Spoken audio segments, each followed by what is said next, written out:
Sądzę, że trzech głównych jeźdźców tych wyborów, tak? To znaczy Trzaskowski, Nawrocki i pan Mencen. To są po prostu dzieci rzucające się piachem w piaskownicy i każdy kłóci się z każdym i to sądzę, że ta trójka.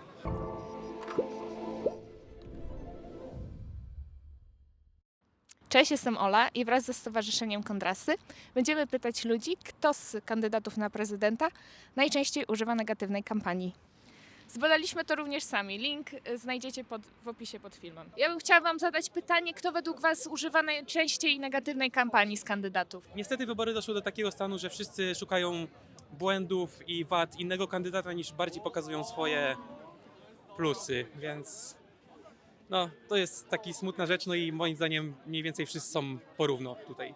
To moim zdaniem jakby widać bardziej takie spory pomiędzy niektórymi kandydatami, na przykład Mencen z Hołownią się tak podgryzają nawzajem i Nawrocki też jest jakby bardzo negatywnie nastawiony chociażby do Trzaskowskiego i to widać, a do pozostałych kandydatów to nie wiem, czy to są jakieś takie nieczyste zagrania, że tak powiem.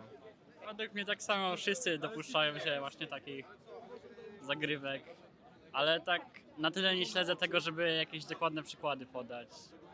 Wie pani co? To jest bardzo dobre pytanie. Nie patrzyłem. Wydaje mi się, że oni wszyscy używają tak nawiasem. Łącznie z panem Trzaskowskim i panem Hołownią, którzy byliby moimi powiedzmy kandydatami, na których ja myślałem. I to jest nieszczęście polityki i to nie tylko w Polsce, absolutnie. Mnie się wydaje, że jak ja to obserwuję, to mi się wydaje, że pan Nawrocki najwięcej negatywów z siebie wydaje, ale nie jestem pewien, znaczy to jest tylko takie moje odczucie, że tak powiem.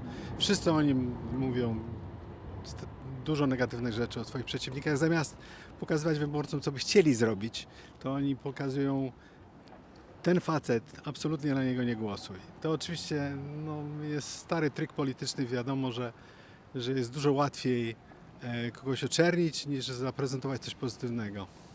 Tak najbardziej nawiązując do kampanii, do debaty w Końskich na przykład, no to moim zdaniem Nawrocki, z tego względu, że no tak naprawdę cały czas atakuje swoich oponentów, no tak naprawdę w większości Rafała Trzaskowskiego.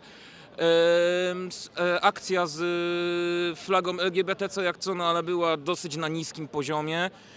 Jeżeli miałbym jeszcze wymienić jednego kandydata, no to na pewno Jakubiak tak samo. Akcja z kartonowym Trzaskowskim może i gdzieś mogłoby być to zabawne, ale nie jest to coś, co powinniśmy tolerować podczas debat prezydenckich i podczas kampanii prezydenckiej, ponieważ jednak prezydent pełni głównie rolę reprezentatywną, a no, to, co oni robią, nie jest po prostu reprezentatywne według mnie.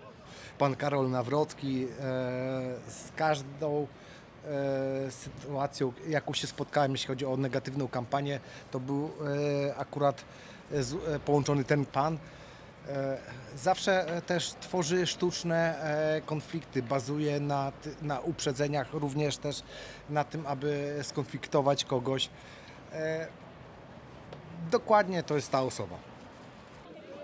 Naprawdę nie wiem. W zasadzie większość kandydatów polega na konfrontowaniu poprzednich słów i poprzednich wypowiedzi, więc w zasadzie uważam, że oprócz Krzysztofa może Stanowskiego, który robi to po prostu w żartobliwy sposób, większość kandydatów po prostu na tym polega ich kampania, między innymi. Sądzę, że połowa to są ich po prostu postulaty, a połowa to jest właśnie konfrontowanie z jakimiś wypowiedziami wyciągniętymi sprzed 2-3 lat lub nawet po prostu ich historii. Sądzę, że trzech głównych jeźdźców tych wyborów, tak? To znaczy Trzaskowski, Nawrocki i pan Mencen. To są po prostu dzieci rzucające się piachem w piaskownicy i każdy kłóci się z każdym i to sądzę, że ta trójka. No może na pewno najmniej Zandberg. Najmniej Zandberg, ale no główna trójka to na pewno najbardziej konfrontuje siebie sama. Nie wiem, no właśnie wymieniłem Mencena, wydaje mi się, że on, tak?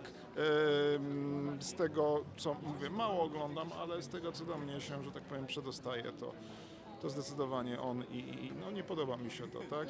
Więc dlatego jest takim, powiedzmy, tym moim antykandydatem, tak? W sumie wszyscy, tak szczerze, bo każdy gra na emocjach, mało kto porusza takie naprawdę ważne dla Polski sprawy, no i generalnie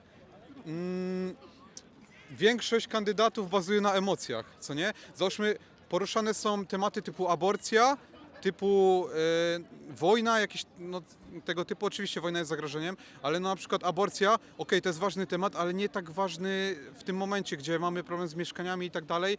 Nikt nie proponuje jakichś konkretnych rozwiązań. No i dla mnie to jest smutne, nie? Ale jakby ja też to rozumiem, bo działanie na emocjach i tak dalej.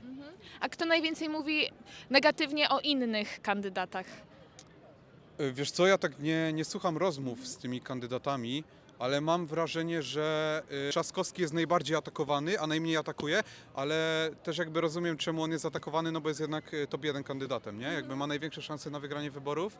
To jest właśnie ciekawa rzecz, bo bardzo dużo jest takich kandydatów, na przykład Karol Nawrocki, Rafał Trzaskowski, Szymon Hołownia, także Mencen. Tak naprawdę uważam, że w tej kwestii jest to bardzo ciekawe, bo każdy na chwilę obecną kandydat na prezydenta obrzuca się mięsem i ciężko jest tu wskazać. No ale taką największą, można powiedzieć, taką bitwą słowną no jest zauważalna pomiędzy na przykład Hołownią a Mencenem, uważam.